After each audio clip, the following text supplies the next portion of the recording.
La première fois que j'en ai vu une, je me suis dit, qu'est-ce que c'est que ça, quoi? Ils sont une équipe de 3 ou de 4, là. Et il y en a, sur 4, il y en a 3 qui ferment les yeux. Ils sont là, ils vous déballent des choses comme si ils avaient la science à infuse. Voilà. Une fois qu'on connaît le principe et le fonctionnement un petit peu, de la formation quantique, voilà, tout paraît tellement normal. Mais je travaillais toujours. Donc, je travaillais à temps plein à Bruxelles. Je passais 4 heures dans ma voiture tous les jours. Ce boulot, j'en voulais plus. Je l'avais accepté pour dépanner un ami.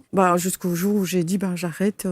J'ai arrêté, je ne savais pas ce que j'allais faire. Donc j'ai tout lâché, j'ai dit non, ça a l'air confortable quand même, pour me retrouver sans salaire. Et puis, mais je ne savais toujours pas ce que j'allais faire, je ne savais pas que j'allais faire de l'hypnose. Je suis partie comme ça, première semaine, on se dit, c'est les vacances, c'est génial. Ouais. Puis après, Deuxième semaine, super. Troisième, il faut peut-être penser à faire un truc quand même. Quatrième, qu'est-ce que je vais faire? Cinquième, qu'est-ce que tu as fait? C'est pas possible. Qu'est-ce que j'ai fait? J'ai complètement déconné.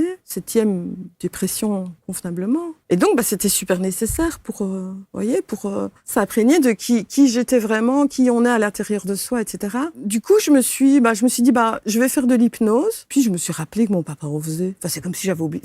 Incroyable quand même que vous ayez zappé cet épisode-là. Mais j'ai jamais oublié. Mais là, ça s'est rappelé à moi comme ça. C'était vraiment bizarre.